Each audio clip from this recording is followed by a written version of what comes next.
Okay, so we're going to talk about stimulants, and these treatments have been around since the 1960s. And I want to mention that there were 20 lawsuits brought against a company that made Ritalin back, I think it was in the 1970s or early 80s. Turns out that they were sponsored, or the attorneys were paid for by the Church of Scientology.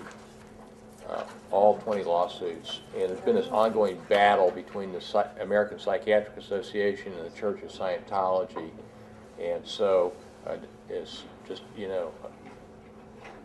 commentary on some of the, media kind of issues that get kicked up because of medication treatment. But anyway, in terms of stimulants, lots and lots of studies with kids, and have been around for a long time. Safest psychiatric medication. You know what? I don't think I've got this slide in here. Hang on just one moment. Did you say Ritalin also? I beg your pardon? Did you say Ritalin?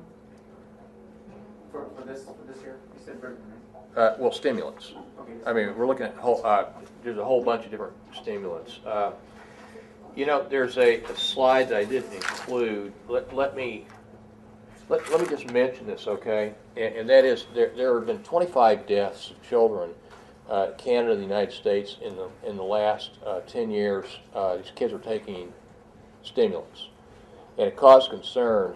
And for a while, the Canadian version of FDA banned the use of Adderall, but then they've allowed that now to be used again. And it turns out that the base rate of sudden death in children on kids taking stimulants is really no different than the base rate in the general population.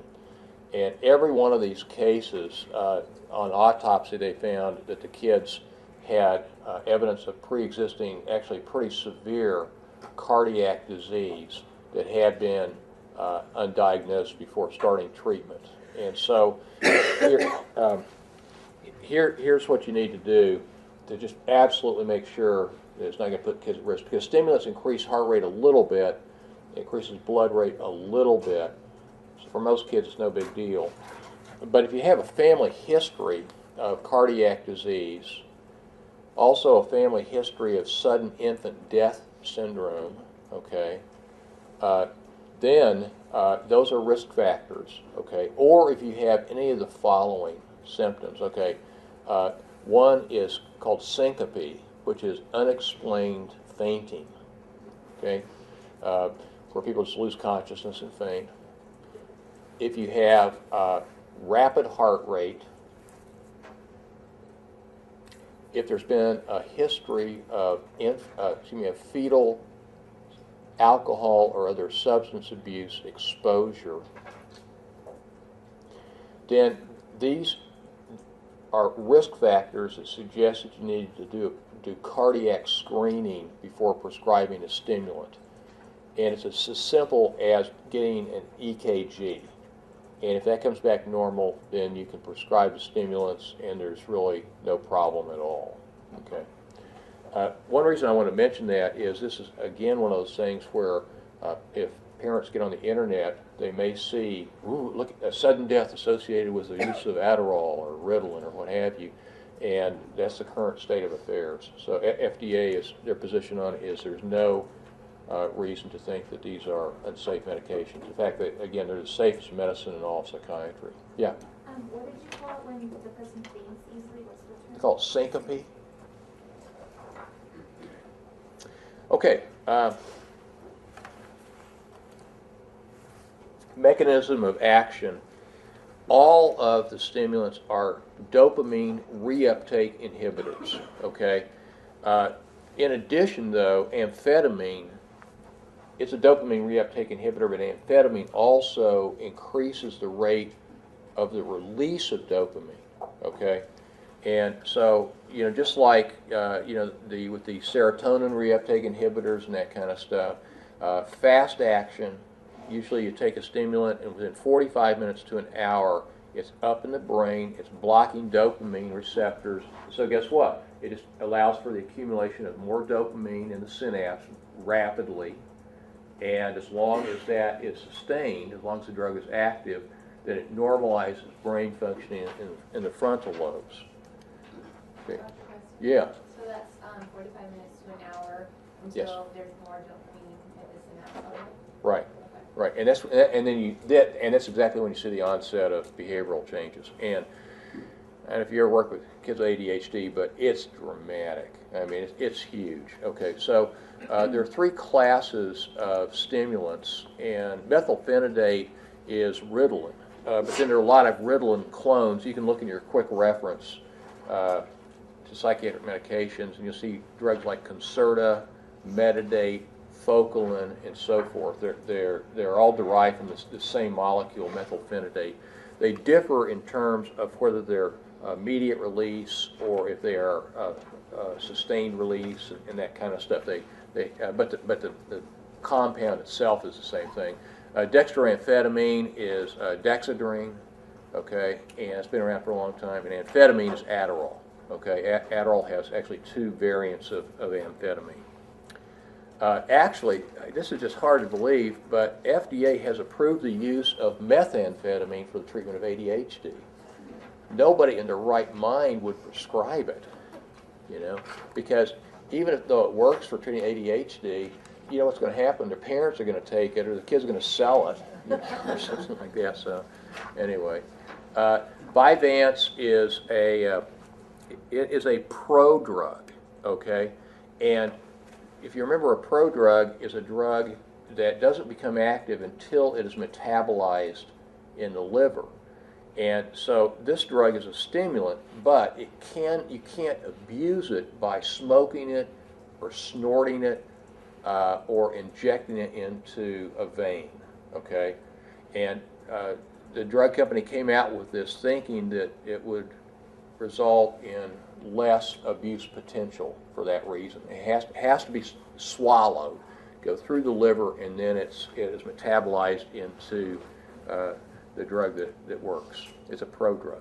Okay. Whoops. Dang it.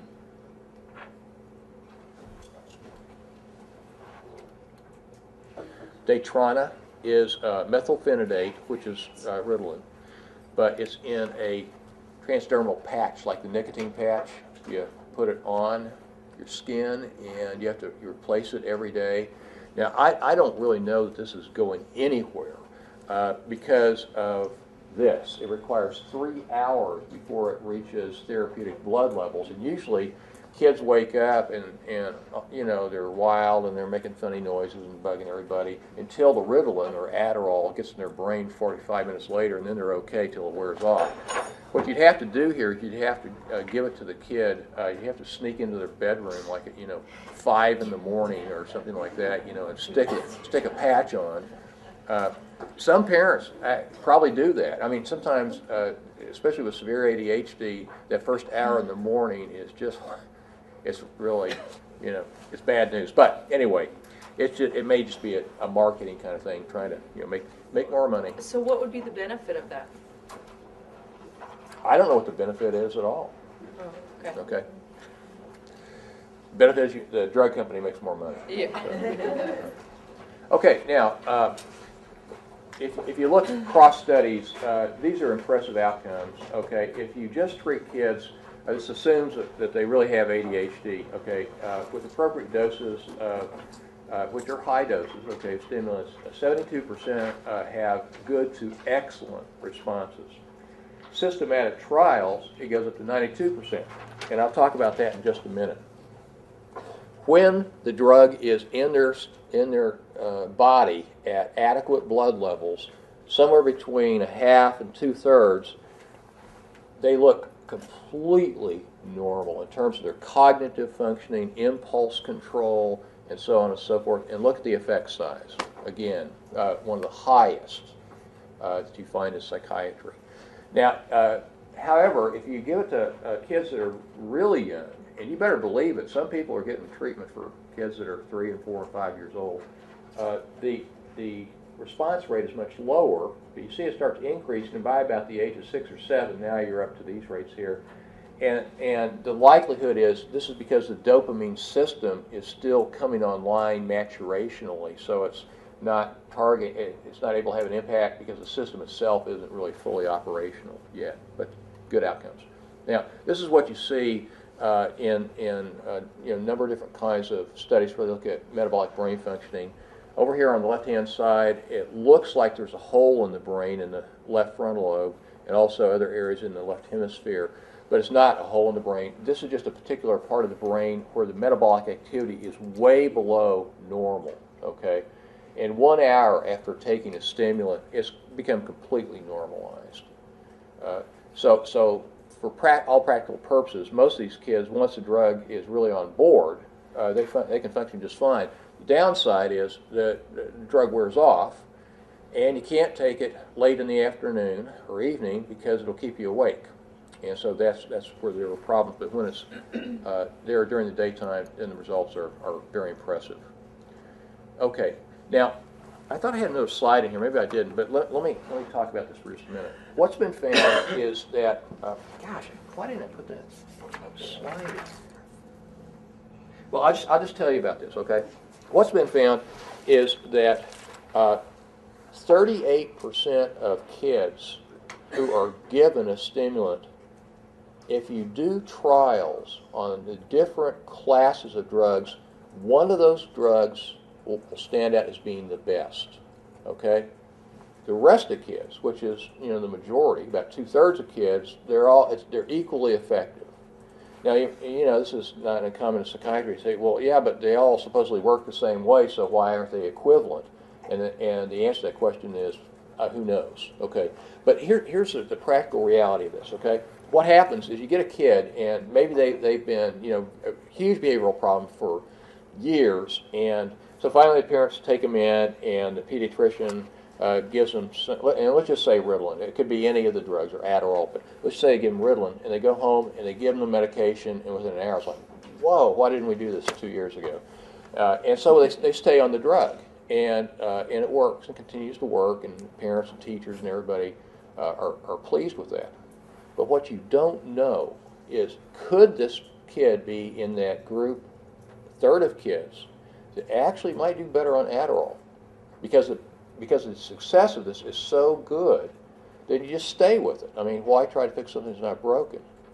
However, if you want to get up to from 72 to that 92% effectiveness rate, then the way to go is to take a month and with a trial on one class of medicine, like Ritalin, methylphenidate, a month on Adderall, and a month on Dexedrine. 2/3 of these kids is going to be equivalent, no big differences, but 1/3 of them, one of them is going to actually, hey, this really is better.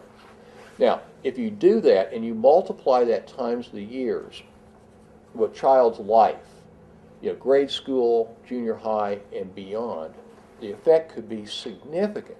So the people, the experts, are saying two things about treatment. One is don't pussyfoot around. Use good aggressive dosing. And you don't want to get to the point where you get side effects, but you try to really push it, get the maximum benefit, and do systematic trials, okay? And a lot of kids are going to find out one drug actually is superior to the other two classes of drugs. Now, what else can you do? Well, the biggest problem really is dealing with evening hours, okay?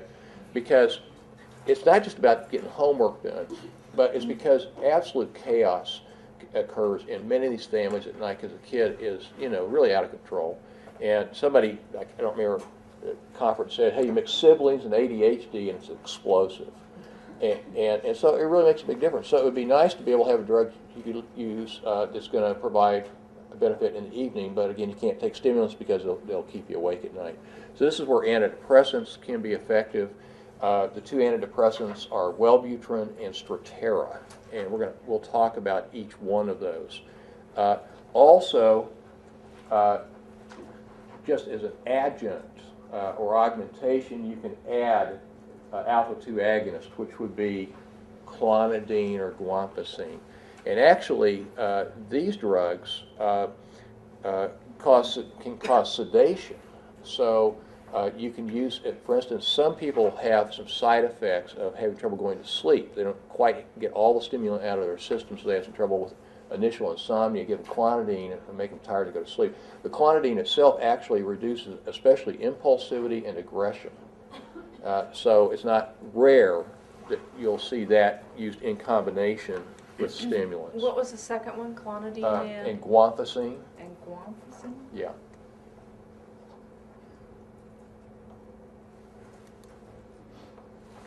Okay, and then this is very interesting and kind of counterintuitive. This comes out of the Texas Medication Algorithm Project, and their new recommendations are if you have ADHD and comorbid anxiety, and 25% of kids that have ADHD qualify for an anxiety disorder also. Is to, now this is not true with OCD, okay, but usually it's like generalized anxiety, is instead of treating the anxiety with a separate drug, which might usually be an SSRI, is go ahead and treat them with a stimulant, and in about 6 weeks, half of these kids that have anxiety disorder, anxiety goes away. Now, why I say it's counterintuitive is people have said, yeah, but they're already anxious, you know, give them something that revs them up a little bit, they may get more anxious. But actually, probably what's happening here, this is, I mean, it's just an empirical finding. A lot of the anxiety goes away. But it almost certainly it's because, why are they anxious? Because their whole life, they're failing. They're failing at making friends. You know, they're getting rejected. There's family conflict. They're, you know, doing poor academically. This stuff starts to improve, and they calm down. So rather than loading this kid up with additional drugs, give it a trial and see if that one drug alone is going to make a difference. Yeah. I have a question, and Yeah. I apologize if you said this already, but are these treatment recommendations specific to kids and adolescents? Is there different treatment recommendations for adults with ADHD, or is it the same? Well, no, I mean, it's a good question. And the same treatments work for kids as well as adults, okay? And I think there's a tendency with adults to start off with Strattera or Wellbutrin to see if that does the trick. And if it doesn't, then you can go to stimulants. But basically, it's the same for kids, teenagers, and adults. All right. Okay, a couple of specifics here. Start meds on the weekend so parents won't see only rebound. Here's what happens a lot of times is you go to the pediatrician and they'll say, okay, now here it is Friday afternoon, start Jimmy, you know, on this Monday morning, and then let me know how it turns out, okay? So what happens is they put the kid on medication, send him to school, and the teacher goes, whoa, thank God they finally got this kid on medicine, you know. But then they'll come home, and by the time they come home, the medicine's worn off. But also, often in the early stages of treatment, you will actually get rebound. So not only has the kid lost the effect that they were showing at school, but actually some of their out-of-control behavior may be even more, somewhat more than usual. And so parents are going to go, well, God, this doesn't work, you know, let's forget that. And then they stop doing it. So the recommendation is you try it on a Saturday. And that way the parents can say, whoa, this stuff really works, okay? Because with kids, you know, it all so much of it rests on whether or not parents are on board about using the medication or not. Start with short-acting stimulants. The only reason here is to find out if there's an allergic reaction or something like that, but then it's better to go to longer-acting. They used to only have short-acting or immediate-release drugs, so kids would have to go take a dose, you know, midday or at lunchtime at school. They have to go to the nurse's office or something, and that was pain in the neck, but also oftentimes embarrassing for these kids. Well, why are you going to see a nurse every day and that kind of stuff? So most of the drugs now, you can take it once a day in the morning. It'll get you through. The question of tolerance. Okay, now the current consensus about this is that people don't develop tolerance for this. What you see clinically is maybe it's taken a month or two to really find the right dose and everything, but then the kid is doing really well. Well, you may have to make some adjustments with time because kids are bigger, you know, heavier weight, they may require different dosing. Remember, when you go from childhood through puberty, liver function slows down a little bit, you know, so the blood levels actually are going to be a little higher for that reason. So there are times where you have to adjust doses, but you get on a dose and somebody's doing okay, and then what you start seeing breakthrough symptoms, you know, like maybe irritability or aggression or something like that, there's not compelling evidence that tolerance is developed. It's usually something else is going on here, okay? A new psychosocial stressor, or, you know, some of these kids have comorbid bipolar disorder, you know, and they're treated for ADHD, and at the age of 11, you start seeing bipolar stuff come up. So that's the current thinking about that. These are just alternate or medications that can be used for insomnia. This is absolutely experimental. There's 2 studies using high-dose melatonin, and I would not recommend that, since, number one, it's with kids, and you just really don't want to hurt kids, especially. But the other thing is there's only 2 studies. The company that makes Focalin, which is sort of a Ritalin clone, their data suggests it has a little bit less impact on suppressing appetite, but it's probably not significant enough. It's probably a marketing thing more than a real thing. You can get dysphoria with some stimulants. Now, this is something that's odd about this, is I mean, you can't have comorbid depression, okay? Obviously, that's something to be addressed separately. But some of these kids, their parents or their teachers will say they look depressed. And, but many times you ask the kid, you feeling depressed? No. Well, you feel sad? No. Probably what's happening here is that a lot of these kids, even though this disorder is problematic and cause all kinds of problems in their life, also a lot of these kids, when they're not taking the medication, are more animated. They've oftentimes been class clowns if they've got a sense of humor, you know. But that gets toned down, and so the contrast between what people are accustomed to. I mean, this kid drives me crazy, but also he's kind of funny, you know, and he's got a lot of aliveness, and it dampens that. And people say, gosh, is he depressed? So you've got to watch out for depression, but the point I'm making is the stimulant itself actually can cause this. Now, if they've got real depression, then you can treat that, psychotherapy, or you can add an antidepressant. Inhibition of growth, the Church of Scientology really jumped on this years ago, but they still are railing about this. Oh, it causes suppression of growth. Well, there are a couple of problems with this, okay? First off is that the original research looked at kids, ADHD kids, treated with stimulants versus normal kids, and sure enough, by the end of adolescence, as a group, okay, the kids that had ADHD and were treated with stimulants were half an inch shorter. Not exactly huge, but Church Scientology would make it sound like, okay, do you want like a normal hyperactive kid, or do you want a calm dwarf? You know, I mean, they made a big deal about it. But a few years ago, they did a study where they looked at medicated ADHD kids at the end of adolescence, and they looked at ADHD kids that had never been medicated, and they also were half an inch shorter than normal kids. So, you know, is it the drug? Well, probably not, but maybe. Okay, let me tell you what the maybe part is.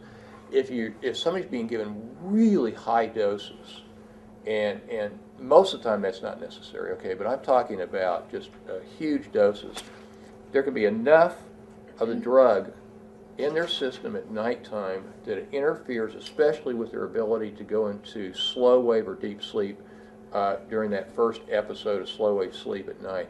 And it's during slow wave sleep that people release human growth hormone.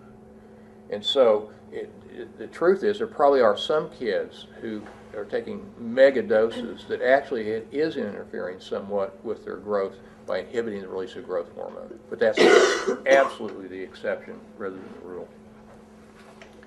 Okay, now you can probably tell the slides that I drew myself, okay? I'm really very impressed with this, okay?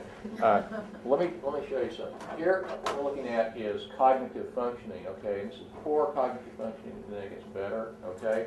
And here we're going to increase dose. Now, if you want to look at behavioral control, I want this kid to shut up and quit bugging everybody.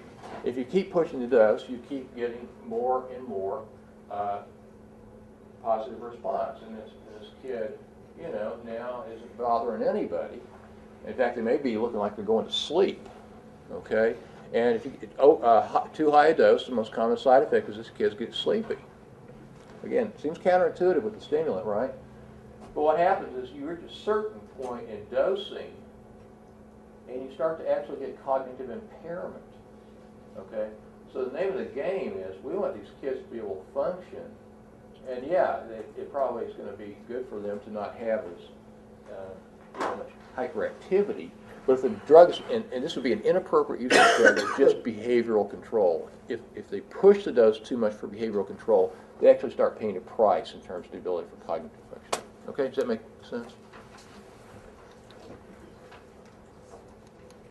Click here to restore writing. I don't want to restore it. Okay, we already talked about that. Okay, so anyway, here are alternative treatments. Clonidine, like I said before. Kids that are really not doing well on standard treatments, there are several places in the United States where they have specialty clinics, where they really specialize in severe psychiatric disorders in children. Find that some kids, if you give them nortriptyline, which is a tricyclic antidepressant, you add that on to stimulants that can work. It's not used very often, but got to keep in mind, on rare occasions you get kids that don't respond. Now, it seems like SSRIs are good for everything, Not here, though. Actually, Prozac can, not just Prozac, any SSRI can make things worse. Remember we talked before about that you can get affect blunting with antidepressants that have serotonin? Okay, anybody remember what the mechanism of action is? Must be dopamine. Yeah, it's shutting down dopamine in the frontal lobes. Wait a minute, we've already got a problem with not enough dopamine activity in the frontal lobes. So, some of these kids have depression. Some of these kids have severe anxiety disorders. If you have depression, probably the best drug to use is Wellbutrin. Why? Because it's an effective antidepressant, but what does Wellbutrin do? It increases dopamine. Right? Question. Okay. Yeah. So, if a child takes a stimulant for ADHD and you say they don't respond, and you talk about some of these other things, does that mean that they would be stimulated, or just also not stimulated but not an improvement in the symptoms? Okay, a couple things here. One is, let's assume that the diagnosis is correct, okay? It's almost never do they not respond, okay? I mean, I would say practically every single kid with ADHD will respond to a stimulant. But let's say that you've maxed the dose on that and they're getting improvement, but it's not enough, okay? That's when you think about adding stuff. Oh, okay. Okay, and adding, adding this, or Strattera is largely done so that you have something that's working in the evening time. Okay, yes, ma'am. Is the dosage for Wellbutrin in ADHD the same as it would be for treating Yeah, depression? Or? good question, and it's not well documented. It just isn't. So most people say, yeah, I use the same dose when you would with depression, but I have seen no studies that look at that. So you'd start off, probably it's going to require at least 150 milligrams a day, but then, you have to adjust the dose. Yes? I have a question about the Wellbutrin. Didn't you say that it can cause That's okay. anxiety symptoms in adults can. with depression? So is it the same in children? Well, it can, but the thing is, here, these kids already are dopamine deficient. Mm-hmm. And so if you take somebody and, let's say they have they have depression and they have anxiety, and you give them Wellbutrin, it may throw gas on the fire and they get more anxiety symptoms. But these kids, the problem is that they are dopamine deficient, and so when you increase the dopamine, it's kind of bringing it maybe up to normal levels. Now, you're going to get some kids that will get jazzed on Wellbutrin, so it happens. This is Strattera. Strattera is FDA approved for treating ADHD in children and adults, but it's an antidepressant. And if you look on your quick reference sheet, it's listed under the category of antidepressants. And the company that makes this, same people that make Prozac, they did research and it proved to have antidepressant effects, but then there's just so many antidepressants out there on the market, they thought we would probably make more money if we use it to treat ADHD, because they had some data that showed that it was effective with ADHD. So they decided to market it as an ADHD medicine, even though it is technically an antidepressant. Now, for that reason, it's got the black box warning that says it may increase suicidal thoughts and behavior, just like all the other antidepressants. And here, the research is better in terms of dosing. And so the dosing that is effective, really for most kids and teenagers and adults, is a higher end dosing of 1.8 milligrams per kilogram. The effect size you can see here is not bad, but it's not nearly as robust as you get with stimulants. Okay, there's been 3 cases of liver problems, but this is in hundreds of thousands of people treated, so it's not enough to get people worried at FDA about this. Now, Strattera is a norepinephrine reuptake inhibitor, so you may be wondering, but wait a minute, this is a dopamine problem. How can we inhibit norepinephrine and get dopaminergic activity? I know all of you are just, perplexed and confused about that. Okay, so let me show you what the deal is. All right. Now, you got to keep in mind that the dopamine and norepinephrine are kissing cousins. Okay, the molecular configuration is almost identical. They're both made from the amino acid tyrosine. Now, here's what happens then. You take Strattera, and it blocks reuptake of norepinephrine. Now, there's also lots of norepinephrine, well, everywhere in the brain, okay, the frontal lobes included. So you're building up large amounts of norepinephrine, okay? But what happens here is that this molecule, being so similar to dopamine, is actually not only being sucked back into and recycled by norepinephrine nerve cells, but it's sucked up by dopamine cells, and it is then reconfigured into dopamine and released. So the original impact is to block reuptake of norepinephrine, making more norepinephrine, but sort of the downstream effects is actually subsequently increases the release of dopamine. Okay? Is that confusing? Yeah, I didn't get it. Well, it may not even be important to know, but do you want me to say it again? Okay. Okay, it's a norepinephrine reuptake inhibitor. Now, I should say, this is not just Strattera. We're going to see, probably in the next 2 years, some more norepinephrine reuptake inhibitors marketed as antidepressants. Okay? I mean, they're in the pipeline. Okay, so this is happening throughout the brain, and guess where else it's happening? Throughout the entire body, right? Okay, so it's blocking the reuptake of norepinephrine. Okay, now, what this means is then you're going to have a buildup of norepinephrine in synapse. And also, remember, the neurotransmitter doesn't just stay there, it kind of spills over leaks into the fluid surrounding nerve cells. So its next door neighbor might be a dopamine neuron, and because chemically dopamine and norepinephrine are similar enough, it actually sucks up norepinephrine through the reuptake transporter on dopamine nerve cells, and then converts it into dopamine. And so in an indirect way, it actually eventually results in more dopamine availability in addition to norepinephrine. All right. Now, onset of action of antidepressants, extraordinarily broad. Sometimes within the first week you get some effectiveness, but sometimes you have to wait for weeks. Okay. What's the upside of this is that there's coverage for evening hours. Now, let me talk about one other thing that I think nowadays, at least among professionals, is not controversial, but continues to be something that people raise the question, and that is, should you only use stimulants during the week during school? And if you go to any reputable book on ADHD, okay, there's consensus across the board, you use it every single day. There aren't drug holidays. You don't take the kid off it in the summertime. And the reason is that the drugs don't harm kids, okay? They're very safe. But secondly, ADHD isn't just about making better grades in school.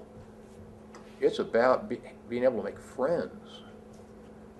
And you know what, when I don't work with people like this anymore, but when I was working, especially at Kaiser, what I would tell parents who are making a decision about using stimulants is I would say, you know what, I know we're really concerned about your son's grades, and that's obviously very important, but I'm going to tell you what the number one reason is for thinking about using stimulants, and that is, let's get this kid through childhood and adolescence having some self-esteem.